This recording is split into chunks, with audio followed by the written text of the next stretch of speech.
Hola a todos y bienvenidos a un nuevo episodio de Voces de Impacto. Mi nombre es Lucila del Águila y soy consultora para el programa de Colombia en el Centro Adrian Arch para América Latina del Atlantic Council. Voces de Impacto es una serie en la que entrevistamos a líderes y agentes de cambio en Colombia para conocer las iniciativas que impulsan para fortalecer sus comunidades y enfrentar desafíos relacionados con la seguridad y el desarrollo económico. Además, exploramos cómo sus experiencias pueden contribuir a la cooperación bilateral de Colombia con Estados Unidos.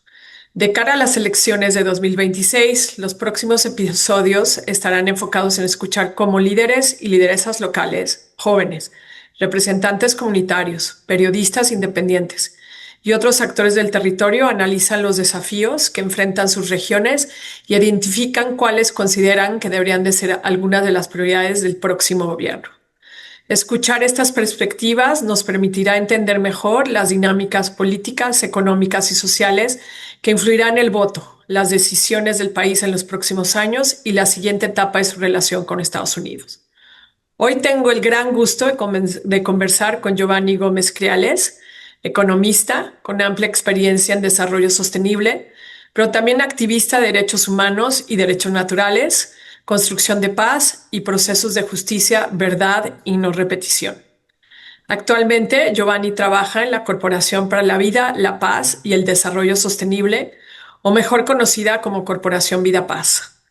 Esta es una organización de la sociedad civil con 10 años de existencia, que su objetivo es la promoción de la vida humana, los derechos humanos y los derechos de la naturaleza. Corporación Vida Paz trabaja con comunidades afectadas por el conflicto armado y tocan temas también de manera transversal como el diálogo social, la construcción de paz, el desarrollo sostenible, la convivencia pacífica y la equidad de género. Además, Giovanni cuenta con una larga trayectoria política y ha ocupado varios cargos públicos, entre ellos diputado del Departamento del Guaviare y alcalde de San José del Guaviare.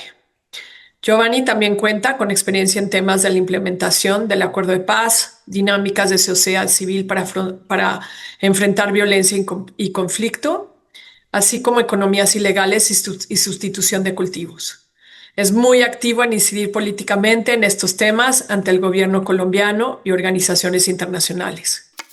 Giovanni, bienvenido, qué gusto conocerte y poder conversar contigo el día de hoy. Y gracias por compartir este espacio con nosotros. En los próximos minutos hablaremos de varios temas, incluyendo tu trayectoria como líder social y activista, tu compromiso con la construcción de paz en el Guaviare y al sur del Meta, así como cuáles son tus perspectivas para estas elecciones en función de las necesidades y demandas del territorio para lograr un desarrollo sostenible en paz sin violencia alguna. Y bueno, empezaremos. Sabemos que tu experiencia es amplia y todo gira alrededor de la construcción de paz y la defensa de los derechos humanos y derechos naturales. ¿Cómo inicias tú esta lucha y dónde surge este gran compromiso que tienes con los territorios? Lucila, muchas gracias. Quiero pues iniciar saludando, dando las gracias por esta invitación tan maravillosa a Voces de Impacto y a todo el equipo de Atlantic Council y a ti en particular. Bueno, contarles que yo vivo en el departamento del Guaviare, es un departamento que está ubicado en la Amazonía colombiana y pues desde muy niño crecí en medio de pues todo esto que generó la violencia del narcotráfico, digamos de alguna manera fui testigo de todo eso en la década de los 80. Luego viene toda esta arremetida y exterminio contra los líderes de la Unión Patriótica y también tuve que ser testigo de todo esto de los éxodos campesinos, de las marchas cocaleras. Recordemos que para esa época el departamento del Guaviare era el departamento con mayor producción de hoja de coca en el mundo. Y pues todo esto, unas dinámicas donde observamos que los campesinos exigían unas políticas distintas de la erradicación de la coca, de la política de drogas. Entonces todo eso de alguna manera permitió que mi vida fuera testigo, pero también como que preguntándome qué hacer. Entonces hubo un liderazgo desde el colegio, liderazgo estudiantil, liderazgo juvenil, y luego pues todo muy marcado por el tema de la violencia, por el conflicto que vivió Colombia del narcotráfico, sumado al paramilitarismo, sumado a la guerrilla de las FARC-EP, toda esa violencia en los territorios toda esa victimización tan profunda que vivimos, todo esto de alguna manera despertó una necesidad también de participar, pero también de construir y liderar espacios en los cuales se pudiera llevar la voz nuestra, ¿no? Como una voz distinta, proponiendo soluciones y salidas distintas a lo que estábamos viviendo en esa época. No, muy interesante cómo surge tu compromiso y me imagino que Corporación Vida Paz es esta organización por la cual canalizas tu compromiso con estos objetivos de vida, porque los viviste. Si nos puedes platicar cómo y por qué surge Corporación Vida Paz y cuáles son sus objetivos en en el Guaviare y en el Meta, y por qué trabajar en el territorio. Muchas gracias. Bueno, nosotros somos un grupo de amigas y amigos, la mayoría mujeres. De hecho, nuestra directora es una mujer y veníamos ejerciendo nuestra labor como profesionales de liderazgo en diferentes campos, algunos desde las instituciones del Estado, otros en agencias internacionales de la ONU, entre otros organismos. Entonces, pero veíamos como la necesidad de juntar esos esfuerzos para ver cómo logramos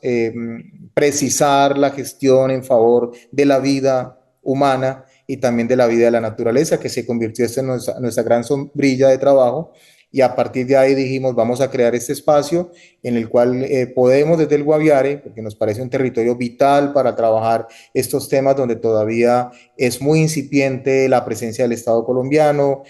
persisten los conflictos y entonces para el año 2015, en el marco de las negociaciones del acuerdo de paz, dijimos, tenemos que crear esta plataforma de participación, este espacio de participación para poder contribuir directamente también a la construcción de paz, esa paz soñada de los colombianos y ayudarle al gobierno y ayudar en estos caminos de la paz negociada, en la paz política. Y fue por eso que creamos la corporación y le pusimos este nombre de la Corporación Vida Paz. Tiene que ver con estos dos ejes que son centrales, la vida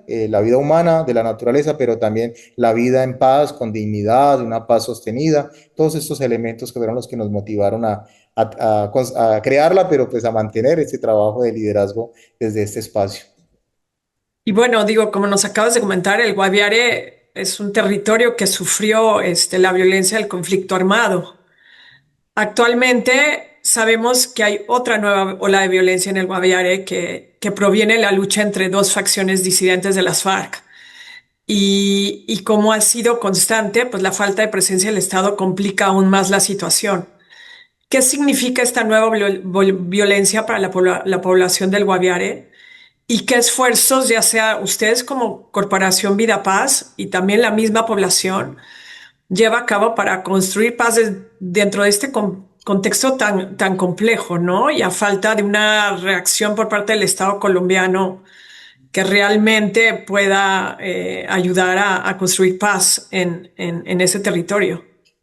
Sí, permítame como intentar responder esta pregunta tan importante, o estas dos preguntas, recordando algo. Digamos que en el Guaviare, como ya hemos hablado, necesitamos aún, pero en este momento del acuerdo de paz necesitábamos generar una nueva dinámica de economía, una economía distinta, una economía, un modelo de economía que tuviese una economía legal,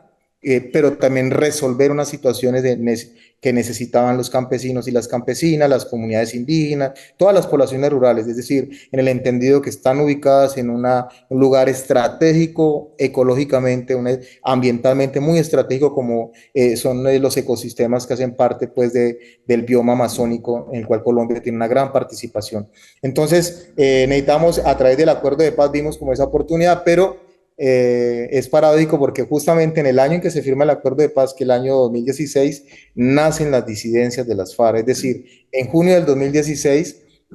teniendo todo este sueño y este anhelo, una fracción muy pequeña en ese momento de las FARC, que lideraba Iván Mordisco, del Frente Primero, decide no participar de la firma del acuerdo de paz. Entonces, desde junio del año 2016, entonces, hay una fracción, pero para ese momento los expertos de los estudiosos de la paz decían que es normal que en el mundo un porcentaje de 5% de los que firman, miembros de una organización armada que participen en la firma de un acuerdo de paz generan ese tipo de disidencias. Entonces era como normal, pero entonces para esa respuesta decir que esta nueva violencia, digamos, son, digamos, se reconfigura una nueva violencia con un nuevo esquema porque ya trasciende aquellos aspectos ideológicos que defendía las FARC-EP y se convierte en otro tipo de presencia armada en el territorio con unas nuevas dinámicas y pues que inicialmente fue durante los años 2017 al 2020 fue muy incipiente, no se sentía mucho en el territorio y desafortunadamente después del 2020 para acá fue una explosión de presencia de este grupo, crecieron tanto a nivel nacional que hoy, según las investigaciones de varios institutos, de varias investigaciones, más de 22 departamentos de Colombia tienen presencia en las divisas de Colombia. Entonces hay digamos que esas nuevas dinámicas, la reconfiguración tiene que ver con varias cosas. Una, el acuerdo de paz pues era una gran expectativa de transformación de la realidad del territorio en la cual se pretendía que el Estado colombiano llenara los espacios que las FARC dejó al firmar el acuerdo de paz. Entonces el Estado colombiano con su esquema institucional, con su arquitectura institucional, lamentablemente no llenó esos espacios. Entonces la disidencia encontró unos espacios en los cuales fue creciendo. Segundo, esta falta de presencia del Estado, en el Estado, digamos, una presencia efectiva, desafortunadamente no ha venido garantizando no solo la implementación del acuerdo de paz, sino adicionalmente las garantías para que las poblaciones rurales puedan tener la seguridad, puedan tener la protección y puedan vivir libremente sin presiones de ninguna naturaleza. Y entonces ahí se suma, por ejemplo, que el acuerdo de paz en el punto 4 hablaba de la sustitución de cultivos ilícitos, todo este punto de política de sustitución de los cultivos ilícitos desafortunadamente tuvo demasiados problemas, inconvenientes, fue un elemento clave que no permitió que todos los que tuvieran coca entraran al programa, ni que todos los que estuvieron en el programa recibieran realmente el apoyo y el cumplimiento. Entonces es una sumatoria de aspectos y esas nuevas dinámicas hoy tengo que decirles que desafortunadamente se reconfigura en la cual la disidencia tiene unas divisiones internas, hay otros grupos disidentes en el territorio, se mantiene la persistencia del conflicto, pero lo que sí es notorio es que todo esto ha conllevado a inseguridad permanente en las zonas rurales, a no garantía para el ejercicio del liderazgo social y comunitario, las poblaciones viven pues sofocadas, con presiones constantes de todos actores armados y están en el medio ahí en el medio de los actores armados, por un lado exigiéndole al gobierno protección, garantía, y por otro lado prácticamente superviviendo, una supervivencia para mantener las vidas de las poblaciones rurales y las vidas organizativas. Entonces, esas nuevas dinámicas hoy están desafortunadamente conllevando a que este concepto de la no repetición en el marco del acuerdo de paz también desafortunadamente no se esté cumpliendo. Gracias, Giovanni. Creo que explicas muy bien, muy claramente el contexto bajo el cual ahorita, pues obviamente la población del Guaviare en específico, están viviendo.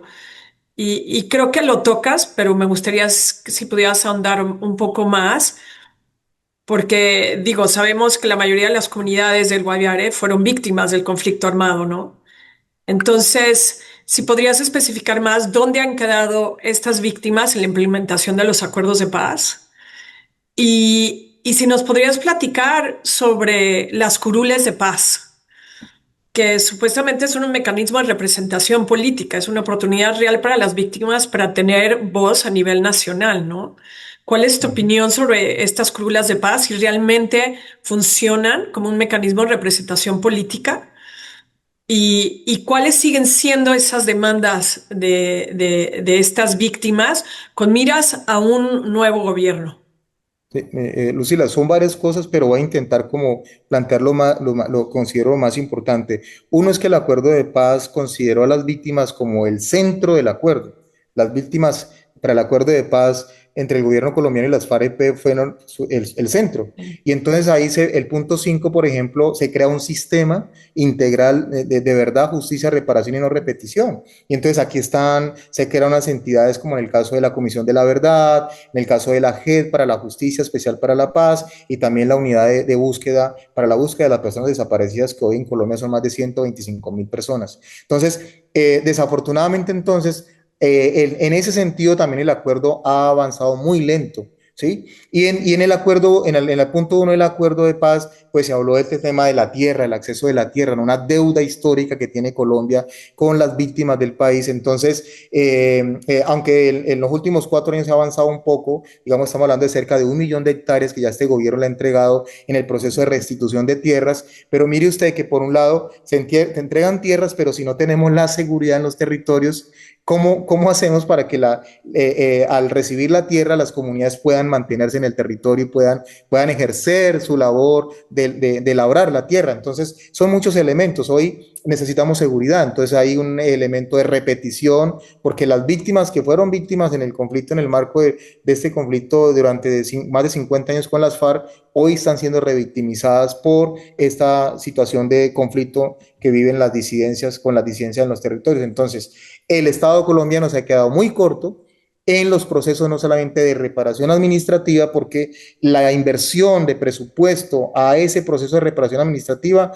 según los estudios, dice que se requieren alrededor de 60 años para que Colombia avance lo suficiente para reparar a estas alrededor de 9 millones de víctimas que dejó el Sí. conflicto armado. Entonces, digamos, esperar 60 años más cuando tenemos hoy unas nuevas dinámicas de conflicto en la cual se está revictimizando la población, esto requiere realmente de un rediseño de la política pública en términos de las víctimas. Entonces, en ese sentido, por un lado, las víctimas están exigiendo el acuerdo de paz en su totalidad, tiene que ver con la justicia transicional de la JEP, por ejemplo, que está a punto ya de cumplir su periodo para el cual Sí. fue creado, pero por otro lado está diciendo aceleren los procesos de restitución de tierras, por otro lado está diciendo repárenos administrativamente de acuerdo a la ley 1448, que es la ley de víctimas. Entonces, y por otro lado está diciendo, hey, tenemos un instrumento que también está en el marco del acuerdo, que es el instrumento de las famosas C3, que son las circunscripciones transitorias especiales para la paz, en las cuales pues, 16 curules en la Cámara de Representantes para que las víctimas fueran reparadas políticamente y no solamente tuvieran voz, sino también tuviesen voto. Hoy esa figura que usted menciona, que es muy importante, que ya tuvo los primeros 4 años y que en las elecciones del 8 de marzo de este año nuevamente se eligieron las 16 curules, está en entredicho, lamentablemente, está en una situación de revisión porque las víctimas realmente no han podido acceder, esas víctimas genuinas, esas víctimas espontáneas que a través de sus organizaciones postularon unos candidatos para que pudieran acceder a estas curules. La mayoría de estas curules, tanto en el año 2022 como ahora en el 2026, lamentablemente, Lucila, tengo que decirlo, hay muchísimas denuncias en las cuales la mayoría de esas curules quedaron en manos de la clase dirigente tradicional de Colombia, de las mafias políticas, de las mafias económicas, de los intereses particulares y algunas partidistas, desafortunadamente, lo que quiere decir que las voces de estas curules en el Congreso no serán la voz de las víctimas, la agenda legislativa no es la agenda de las víctimas, la agenda de control político no es la agenda de las víctimas, es una agenda totalmente distinta y lo que quiere decir entonces que ahí se está incumpliendo porque no se han garantizado, no hay garantías para que las víctimas realmente accedan de manera espontánea y de manera genuina a hacer uso de este instrumento y esta herramienta que les permitiría tener voz y voto en el Congreso para los temas de leyes, para los temas del control político y la exigencia de las garantías y los avances de la ley de víctimas, del acuerdo de paz, entre otros aspectos importantes. Y con esta problemática que planteas, que es complicada, entonces, y viendo desde la perspectiva de las elecciones presidenciales y que va a haber un nuevo gobierno el próximo agosto, ¿qué temas serían los que deberían de abordar los candidatos actualmente? ¿Cuáles serían las demandas de hablando de básicamente la población del Guaviare y cuáles serían sus expectativas del nuevo gobierno? Eso es muy importante. Digamos que hoy Colombia se está jugando, se está jugando el futuro bueno, nosotros decimos, quisiéramos estar diciendo que como Colombia desafortunadamente tiene unos rezagos históricos, tenemos unas brechas históricas, estamos hablando que nada más en el año 2022 Colombia tenía 22 millones de colombianos considerados en la pobreza monetaria. y cerca de 8 millones de colombianos en lo que llaman la pobreza extrema. Hoy ha disminuido notoriamente, digamos, hay una disminución, pero es necesario avanzar en eso. Nosotros diríamos que digamos, una petición concreta es que el gobierno trabaje en avance en los temas de las desigualdades, resolver las desigualdades. Sin embargo, tenemos que hablar que las desigualdades en Colombia no solamente son sociales y monetarias. En Colombia hay unas desigualdades muy marcadas en términos ambientales, en términos territoriales. Y esos territorios como mi departamento, el Guaviare, el sur del Meta, el Caquetá, Putumayo, el Amazonas, toda la Amazonía prácticamente son territorios en los cuales ahí está muy marcada esa desigualdad. Entonces el gobierno tiene que tener una respuesta muy concreta que responda ahora a garantizarle seguridad a los habitantes, a las poblaciones del territorio. Nosotros deberíamos estar pidiendo solamente estos temas, pero ahora estamos en la necesidad de decir, bríndenos garantías, bríndenos seguridad a las poblaciones rurales. Y eso implica entonces que el gobierno encuentre soluciones para ver cómo va a responder. Si la paz total no ha podido, tendrá que el nuevo gobierno que ponerse muy comprometido a ver qué sucedió con la paz total, qué fue lo que no se logró en acuerdo de paz con las FARC y de estos aprendizajes, cómo permitir que de manera concertada con las víctimas, con las poblaciones, con la sociedad civil, encuentre caminos de negociación efectivas. Nosotros le apostamos al diálogo. Sabemos que el gobierno nacional y las instituciones tienen la obligación, según la constitución política, de afrontar y confrontar a quien esté por fuera de la legalidad. Pero nosotros decimos, ya vivimos muchos años de eso y pedimos es que se adelanten los diálogos. Sin embargo, los diálogos y el camino al diálogo debe ser un diálogo con sentido, un diálogo con propósito y un diálogo en el cual realmente se comprometan los grupos y los actores participantes a respetarle la vida a todas las poblaciones rurales, a respetar su autonomía y a permitirles desarrollarse en su vida cotidiana, en la paz diaria, en la búsqueda de las soluciones a los problemas sociales, económicos del territorio y los problemas ambientales que son tan importantes. Entonces sí le apostamos a la paz, pero le apostamos a que estos territorios se liberen de una vez por todas por las economías ilegales y en cambio de ello se sustituyan por economías concertadas con las comunidades que permitan no solamente la sostenibilidad económica de las poblaciones, sino también la sostenibilidad ambiental. En eso es muy importante, digamos que estos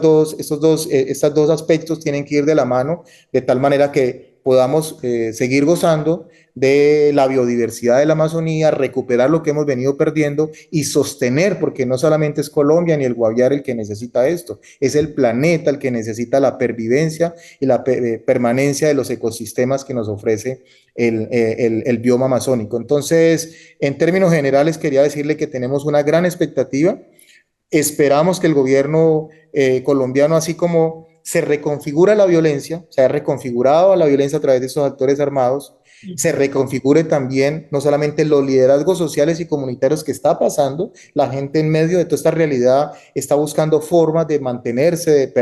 de la pervivencia, pero también se tiene que reconfigurar el andamiaje y la arquitectura institucional para responder adecuadamente a estas nuevas dinámicas de conflicto en el territorio y a estas nuevas necesidades. Digamos, el gobierno colombiano y la sociedad colombiana debe realmente ponerse metas mucho más concretas, mucho más profundas, más robustas, que permita en corto tiempo responder a toda esta exigencia que nos está mostrando hoy, nos está señalando no solamente las dinámicas de violencia, sino las dinámicas de la necesidad de seguridad, la necesidad de paz, la necesidad de proteger la vida de las niñas y los niños, de las mujeres y los liderazgos sociales y comunitarios y las poblaciones étnicas en el territorio como el Guaviare, toda la Amazonía, el sur del Meta y otras regiones como Catatumbo, por ejemplo, el Cauca, por ejemplo, Arauca, en fin, la zona de Tumaco, el Pacífico Nariñense, que tanto necesitan de esta nueva, de una mirada mucho más seria, mucho más robusta y concreta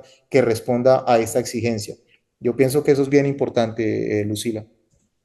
Gracias, Giovanni, por esta respuesta tan completa y tan clara de cuáles son las demandas actuales por parte del territorio, que no solo, como tú mencionas, es el Guaviare y el Meta, sino otros departamentos que sufren de la misma conflictividad, de esta reconfiguración de la violencia y también que tienen esta riqueza de diversidad, no solo en sus poblaciones, pero también al nivel del medio ambiente, que sin duda es algo que Colombia y el gobierno colombiano debe también tomar como una oportunidad para ser bueno, precursores en la defensa del medio ambiente, ¿no? Y no solo, también que va unado a la construcción de paz en todo el país. Y bueno, ahora pasamos a otro lado de la moneda, ¿no? Sabemos que el cambio en el financiamiento en programas de construcción de paz ha afectado profundamente a organizaciones y a beneficiarios, y me imagino que a la Corporación Vida Paz, específicamente. ¿Cómo describirías el estado actual de la cooperación entre Colombia y Estados Unidos? Y básicamente, ¿cómo se han tenido que reinventar? ¿Qué tipo de apoyos y alianzas han estado, básicamente construyendo para poder continuar sosteniendo sus esfuerzos que antes estaban financiados por la cooperación internacional? Mira que esto, Lucila, es muy importante. Hay que tener en cuenta que, digamos, nosotros, Colombia tiene digamos, toda esa situación interna, de conflicto interno que persiste, de esta situación de dinámicas de inseguridad, de violencias, pero también de vulneración de los derechos humanos, del derecho internacional humanitario de manera permanente en el territorio. Pues vemos que el Estado colombiano no ha tenido la capacidad de responder. Y nosotros, como desde el liderazgo de la Corporación Vida Paz, en todos los espacios hemos venido diciendo que es muy importante la cooperación internacional. Y hay que reconocer que la cooperación de los Estados Unidos a través de USAID, por ejemplo, venía cumpliendo un papel importantísimo en los temas de paz, en los temas de cambio de economías, de apoyo a proyectos productivos que nacieron de la iniciativa campesina, de las mujeres, de los jóvenes, apoyando proyectos relacionados con la sostenibilidad ambiental, de la conservación de los recursos naturales, de las iniciativas de turismo, por ejemplo, los proyectos culturales y biodiversidad en el territorio son muy importantes y lamentamos profundamente que el año pasado por una nueva política en el gobierno de los Estados Unidos, estos programas se hubiesen cancelado, se hubiesen terminado. Y Colombia realmente tiene una gran dependencia y una gran necesidad. Nosotros somos de renta media en Colombia por compromisos de la OCDE, pero realmente Colombia tiene muchas dificultades, especialmente nosotros en los territorios. Entonces, sí pediríamos que se revise y que ojalá se encuentren nuevos caminos para que programas como los que lidera USAID en territorio colombiano, en Guaviare, precisamente para estos temas de apoyar las economías campesinas, los proyectos productivos de organizaciones de mujeres, del sector productivo, de jóvenes, pensando en que el turismo, por ejemplo, se convierte en una gran oportunidad para el Guaviare, para la economía guaviarense, el turismo de naturaleza, pero también la bioeconomía, que tiene que ver mucho con el uso sostenible de los recursos naturales, se puedan volver a implementar en el territorio y avanzar en temas de conservación. Y un elemento importante es que el sistema de Naciones Unidas, por ejemplo, con este cambio de política de financiación o de revisar la cooperación que hizo el gobierno de Donald Trump, prácticamente está en crisis en Colombia. Se está saliendo muchas de las agencias de las Naciones Unidas vitales donde no hace presencia el Estado. Sí teníamos, por ejemplo, a OCHA, podíamos tener esa coordinación en términos humanitarios que lidera OCHA, la Oficina de Derechos Humanos de las Naciones Unidas ni siquiera ya está ni en el Guaviare ni tampoco en el departamento del Meta. Hoy la poca presencia que hacen vienen desde Bogotá o de otras regiones a hacer presencia. ACNUR, por ejemplo, lleva mucho tiempo sin estar aquí cuando tenemos un problema gravísimo de migración interna, de desplazamiento interno, que todavía requiere ese acompañamiento y esta mirada de estas agencias internacionales, entre otras agencias, entre otro tipo de cooperación importante de aliadas y aliados que necesitamos nosotros que ojalá no se vayan, que sigan considerando la posibilidad de apoyar esas iniciativas de paz, de cultura de paz, de negociación permanente, de apoyo y fortalecimiento a las organizaciones sociales y comunitarias, de los proyectos productivos y sobre todo un tema de tejido y fortalecimiento del tejido social, porque las dinámicas de conflicto desafortunadamente afectan muchísimo el tejido social, genera una ruptura los procesos culturales, en los procesos organizativos de las comunidades campesinas, de las comunidades y la sociedad en general en departamentos como el nuestro. Entonces, es un llamado, pues con cariño y gracias por tocar este tema, porque desafortunadamente el gobierno colombiano, si no tiene cambios en esa estructura de atención, de política pública, nosotros estaremos, no sé, en los años próximos viviendo unas situaciones muy graves. Y termino con esto, Lucila, esta parte, y es que cada vez que se profundizan estos problemas en que no tenemos niveles de respuesta, nuestras poblaciones siguen siendo presas fácil de las economías ilegales. Los actores armados, gran parte del discurso de los actores armados y la justificación para hacer lo que hacen tiene que ver con el abandono del Estado, tiene que ver con la falta de políticas públicas reales, del cumplimiento de los compromisos y el abandono. Y entonces si nos abandonan también la cooperación internacional, pues mucho más se van a afianzar en su discurso los grupos armados ilegales en los territorios. Y Giovanni, como ya una última pregunta, más bien un último mensaje de tu parte, ¿qué nos podrías decir desde el Guaviare hacia el resto del país y hacia Estados Unidos y nuestra audiencia respecto a tu visión del territorio? Sí, muchísimas gracias, Lucila, de darle el agradecimiento y reiterarlo, que es muy importante pues, que Estados Unidos, pero también el mundo conozca que el Guaviare, como digo, está ubicado estratégicamente en la parte norte de la Amazonía colombiana. Tenemos una riqueza natural maravillosa, tenemos biodiversidad, tenemos una riqueza étnica, incluso histórica, porque aquí nuestros antepasados nos dejaron un legado importantísimo con todas estas pinturas rupestres. Tenemos un mundo maravilloso para descubrir, lo que significa que es una ventana importante para el turismo. Nuestra gente está comprometida con la paz. Nuestra gente quiere consolidarse en economías lícitas, en economías propias de las comunidades, basadas en esto del turismo, basados en la bioeconomía, basados en el aprovechamiento sostenible de los recursos naturales. Y nuestra gente y nuestras comunidades persisten en sus organizaciones propias, las juntas de acción comunal, en organizaciones campesinas, sociales, en trabajar por los caminos de la paz, en esa paz negociada, en la paz política, y trabajar porque los ecosistemas de la Amazonía colombiana le sigan brindando esos servicios al clima planetario. Digamos que el mundo sepa que si queremos vivir distinto, que queremos tener unas oportunidades para las niñas y los niños, nos duele cuando nos reclutan los niños, nos duele cuando nos reclutan los jóvenes, nos duele cuando no tenemos la capacidad de brindarles un futuro digno que se merecen. Entonces, nuestro llamado y nuestro agradecimiento entonces para que no nos olviden y que mantengan siempre sus ojos, sus intereses también en ese territorio que tanto los necesita. Gracias por esta oportunidad, Lucila, muy amables. Giovanni, muchas gracias por esta imagen que nos has planteado, que nos has dibujado de la situación actual en el territorio colombiano. Te agradecemos mucho tu tiempo por compartir tu experiencia con nosotros. Ha sido sumamente valioso escuchar de primera mano de qué manera se trabaja en el territorio a pesar de estas complicaciones y retos, pero bueno, con el objetivo de continuar construyendo paz a pesar de todas esas adversidades. Muchas gracias, Giovanni.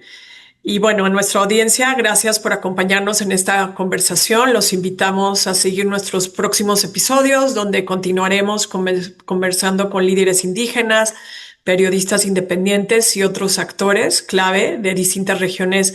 de Colombia sobre los retos y oportunidades que marcarán el rumbo de este país en los próximos años. También los invitamos a conocer más sobre el trabajo del Centro Adrian Arch para América Latina, el Atlantic Council, y igual nuestras iniciativas enfocadas en fortalecer el diálogo y la cooperación entre Colombia y Estados Unidos a través de nuestras redes sociales. Gracias por acompañarnos y nos vemos en el próximo episodio de Voces de Impacto.